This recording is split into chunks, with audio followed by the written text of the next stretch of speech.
Now I'm out here trying to milk the goats, and like my Papa Dave would say, used to say, it's hotter than the first 9 yards of hell. Obviously not, but it sure is hot. I think this is called the golden hour. I've just gotten through milking the goats. I'm going to put the bucket of milk inside, and then I'm going to go water the garden. Y'all come on.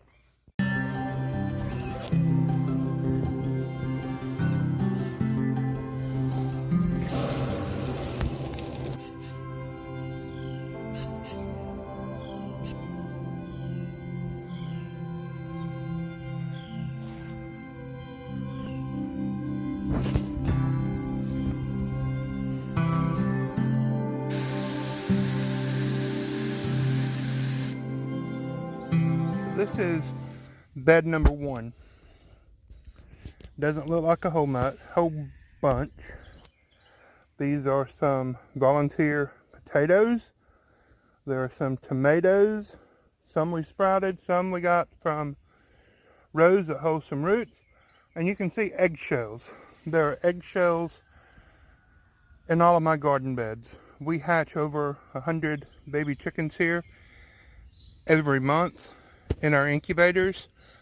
I have to do something with the eggshells, so they just go directly into the garden.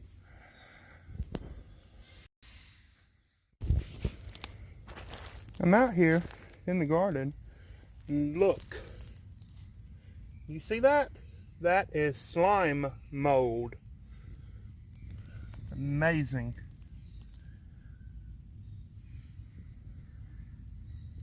Now if you think that's cool, then let me turn around over here. Some beautiful wild daylilies, but look, growing in the weeds down here at the base. Can you see that? Look, that is just too cool. I'm going to disturb it. Look, how cool is that? Yes, I have weeds. Those are achioto, something cucumbers that eventually will grow up this cattle panel arch. Now, folks, we have been growing vegetables on cattle panels, but since before it was cool. Okay, since Pinterest ever was a thing.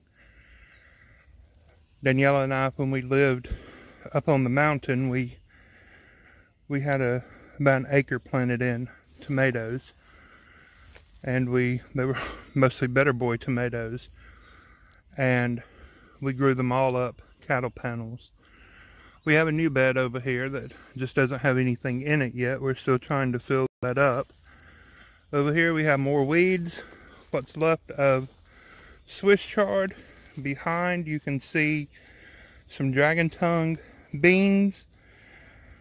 There's controversy about those also on Facebook, whether they are a runner bean, a pole bean, or a bush bean. I tell people all the time that I have grown them for at least 10 years and that they're intermediate.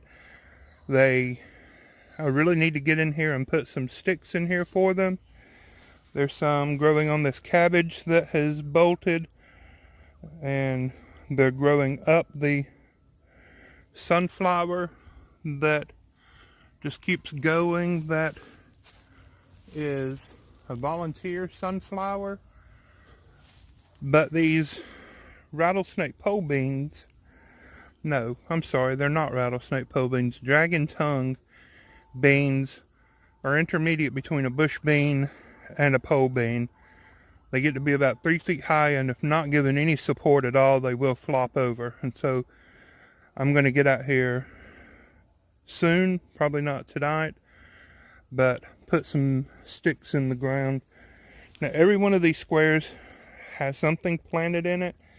Not everything has come up. We do our beans in succession.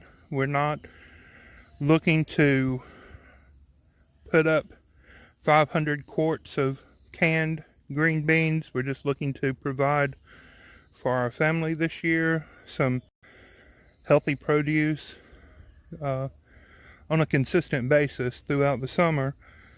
It would be nice if we had room to grow enough to can, but for now we plant them in succession, a few squares at a time in this square foot garden bed, and that way we will have beans all summer long and well into the fall. In fact, I could plant like the lake bush beans as late as early September and still get a harvest. Now I'm going to pan up across the yard. That mess that you see way over there, that is the area that Daniela and Catherine were in the video that I posted last week about sometimes you just have to make time. So let's go over there and see what we can find. Now this is an area of the yard that in all previous videos I have just said has been lost and that I was just giving up on it. Well, my lovely wife Daniela said absolutely not. She has blueberries over here and there's no way she's giving up on them. But first let's look. We have pears. This is supposed to be a pineapple pear, and they do have a hint of pineapple. We were actually able to taste them for the first time last year. They produced fruit the year before, but Catherine picked them at about this size and they were too hard and too bitter to eat. But last year we got a few. I cut the top out last fall. I need to prune all these water sprouts off, but it has rewarded me with probably 25 or 30 pears growing on it already. So let's keep looking. You can see there is a pile of brush there. That's where we've been cleaning. Here is, you can see this is a drainage ditch. It's a wet weather spring. It has water in it all winter long. This is a nice arbor that the boys built for their mother one Mother's Day 3 or 4 years ago. And we have it here over this little bridge. And there's a muscadine vine there. And growing next to it, we've planted, that is a comfrey plant that we got from Rose, again from Wholesome Roots. And over here, there's some butterfly bushes that came from Rose. And there, this plant is a blueberry. Lots of ornamentals. And that's still a messy, weedy spot. So we're going to look over here. And my neighbors are out in their yard staring at me. And I don't care. This, you can see there's plastic remnants. I had one bed laid out here, another bed laid out here.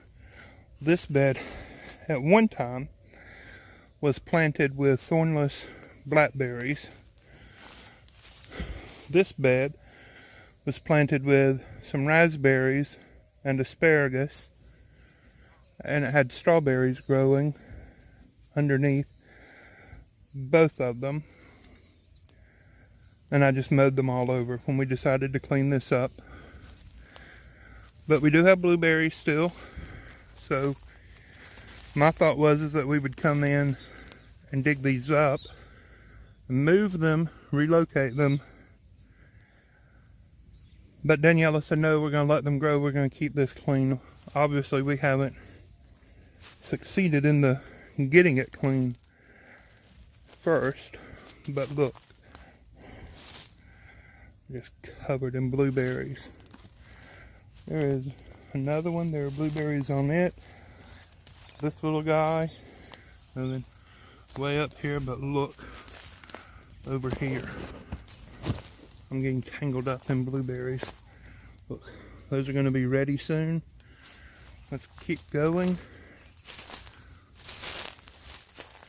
There were 2 rows of blueberries may have planted them a little bit too close together.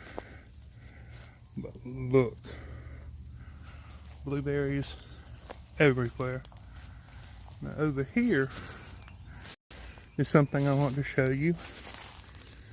This is a wild blueberry known as a deerberry.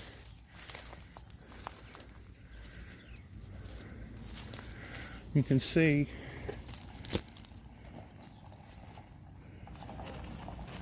hey, just taking pictures.